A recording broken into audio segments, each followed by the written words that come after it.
Hey everybody, thanks for tuning in to the Ephrata Community Church weekly podcast, a conversation with our pastors and leaders meant to continue encouraging you to know God, know freedom, know purpose, and make a difference.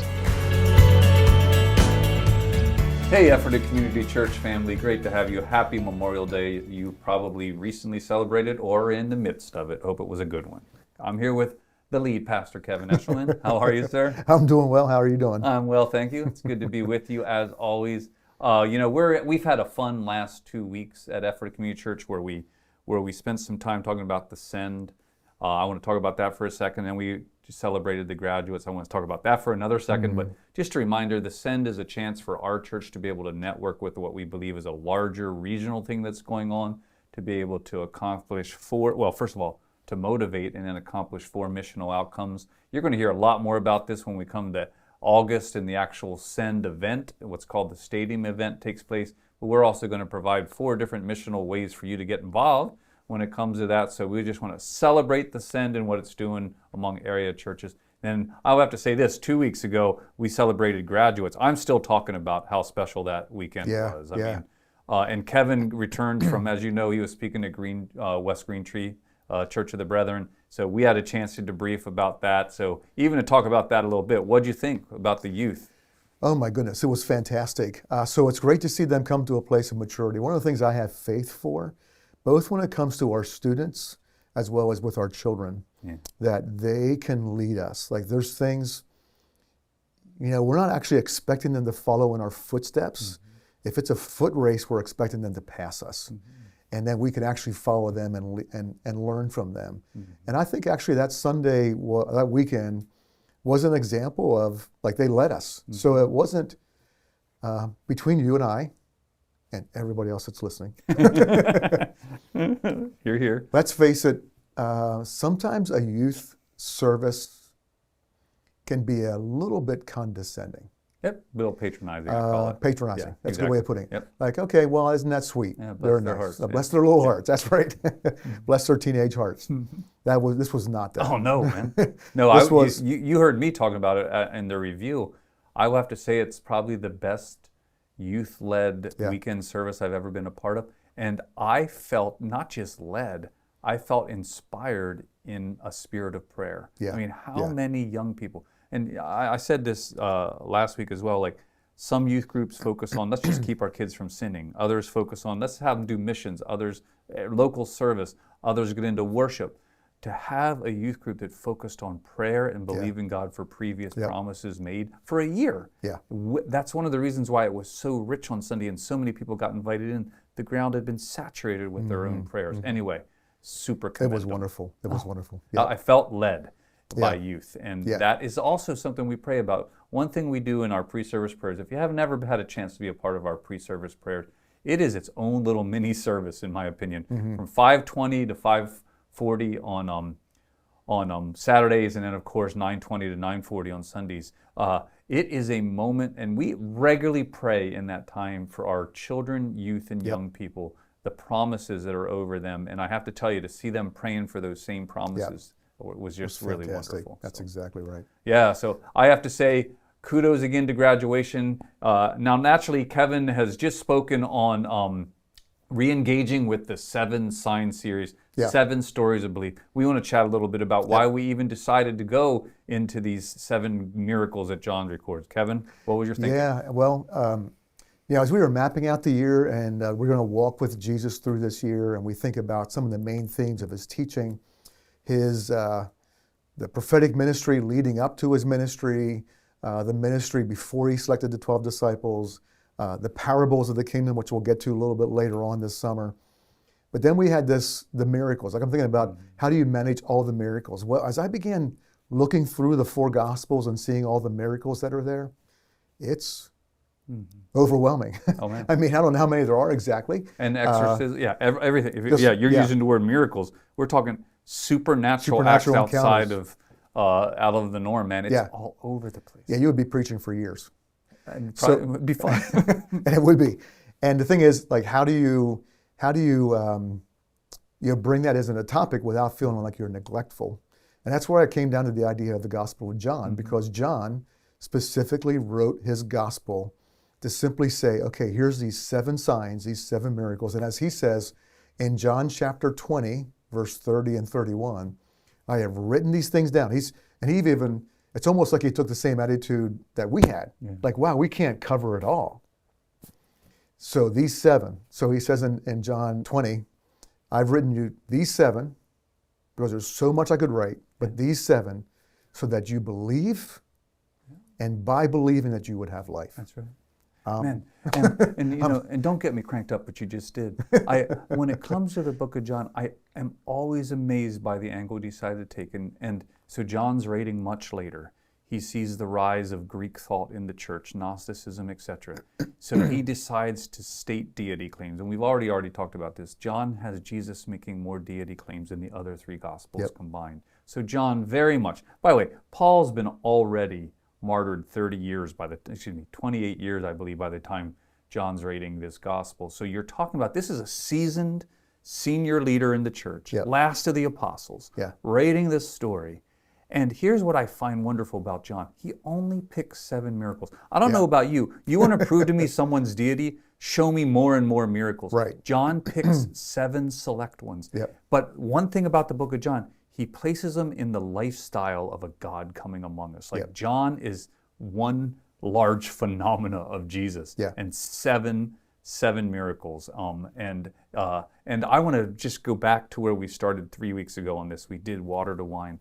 Isn't anyone find it interesting that John chooses that for the first? And even Jesus saying, Mom, my time's not here yet. But so even the beauty of the first miracle is what I call God pivoting because of a human need. Right? And it's what a beautiful commentary on God among us. I pivot to meet you where you're at. Even the first miracle. And even not a life-threatening human need. No. Well, bridezillas can be pretty scary, dude. I don't know about you. I've seen some. They can go crazy. But just to be able to sit and say, this is the first miracle. Because I was talking about this with the Connect group that I'm a part of the other week. Why not? He doesn't even do the Gerasene demoniac. Come on, Legion doesn't make the top 7, but water to wine does. There's something that tells us about our God in that. And there's one thing I would point out, just simply from the past weekend, from the second sign, which is John chapter 4, which is the healing that occurred. And in the very first part of that passage, which I believe is verse 46, it simply says, Jesus returned to the place where he turned water to wine. So it's the same area. In other words, this miracle of wine making created a stir. Hey, did you hear what happened? Hey, did you hear what happened? Did you hear what happened? And so faith comes by hearing. That's right. So the story was beginning to get told, so that when this man had a son who was sick, he could say, I have heard that this guy can do more, that he meets needs. And so the element of faith comes by hearing. So when you think about, we're constantly sharing testimonies, we're just talking about the good things that God does. Like, we have to recognize how simply the communication of the good things God is doing creates an atmosphere in which God can do even more. So he went from a party theme, don't mean it disrespectful, to this boy was dying and got raised up. That's right. In the same region. I like to think that all those things can happen in life. A good party and seeing the moves of God in resurrection. But I will have to say too that I was talking to someone, matter of fact, earlier this morning I had breakfast and then a little meeting with 2 people who are considering the Harvest Net School of Ministry for next year. And the question you oftentimes get is, okay, what are the outcomes? What's different about someone at the end of a concentrated training time like that? And I said, probably the number one thing that I've noticed is confidence to walk into a situation and see what God's doing. And then the boldness to join what God's doing. Not just be observational. First to discern, then the boldness to join is probably the number one outcome. And that is because you've seen God do it enough. You see the consistent faithfulness of God showing up. Faith builds. And then you can step toward it, which builds faith more. And so I think I am right with you in that idea that because the word spread about the wedding, you then have Jesus being able to come back and minister even in a more powerful way, the resurrection of some sorts, a healing, a pronounced healing at the very least. But anyway, and a couple challenges about that story from that passage was there was a new level of faith required. So I think in the water to wine story, the faith was they filled it up to the very brim. Like there was full-on obedience. This man came to Jesus, my son's dying, I need you to come and heal him. Jesus says, go ahead, your son's fine. Think about the faith element. Like he went to get Jesus, come to my house, lay hands on my son. Jesus said, no, he's good. And the man needed to turn and walk away. Like the faith action that was required for him to say, I'm taking you at your word. That's exactly right. And you know, I love how you point out the brim. Another thing I noticed in the water to wine healing is that Jesus says, bring me the ceremonial jars. He doesn't say, bring me the empty wine jars that were emptied by the party for the last day. He says, no, bring me the ceremonial. And what the imagery there of, hey, your old thing isn't going to meet your needs like the new thing can. And even then when we're told about the synagogue ruler's child, whether it's Jairus or even stories like we're reading about this last week, it's Jesus reminding us like the power isn't in the synagogue anymore or in the temple anymore. It's I am here among you now, right? You know, and I'm carrying this authority. And it just gets me excited that Jesus is politely overturning our old systems of how we think things work, right? And he's doing it politely but firmly. Right. He's asking you for more as he shows it to you. And one of my favorite sayings this last week, it was from Dan Golnick, our pastor of leadership development, who said this, yeah, it's possible that many people in our churches today have been educated past their obedience level. Right? And I just want to say this, man, I would rather have less and be more obedient than more insight and less obedient, right? And that is another one of these images is coming up that people are obeying God, believing and trusting God and seeing things happen because they're stepping out and trusting in faith that something's going to go down. So we could go on and on. It's exciting. It is. And hey, by the way, what are some of the other miracles coming up? Let's rattle them off here. Well, it's interesting that there's 2 healings. So of the 7, 2 of them are about healing. So that intrigues me. So actually after coming out this coming weekend, actually Barry Whistler is going to be sharing about that. And I'm really grateful that Barry has taken that topic because healing is something that Barry has carried for decades. So that may be a little bit different teaching than mine or yours. Yeah, I'm going to be doing walking on water, which you're right, not healing, but certainly Jesus' preeminence over the systems of this world for sure, Yeah, but it's interesting that there's, of all the 7, you would almost think, okay, I'm going to strategically pick different ones. And then there's another one coming later on in June, which is the man that was healed that was blind. So then we have another healing that comes back around with that. Yeah, it's just it's going to be a lot of fun to reflect on which ones were chosen or why. And again, let's go back to where we started. John gives you healings as signs that Jesus is in your midst, that God's in your midst, right? And may that always be here, even at Ephrata Community Church. You know, we have seen an increase of signs and wonders in our community. Revelatory gifts, healing, deliverance. I've been able to witness it firsthand. And I tell you, the key thing that I walk away with, and I want everyone to walk away with, is surely there's a God in our midst. And he wants to know us and we want to know him. And I just want to commend the elders and the leadership in general for creating a culture of expectation, but expectation unto glorifying God in the midst of these things. And then I believe attractional and fragrance coming off of us will be so natural.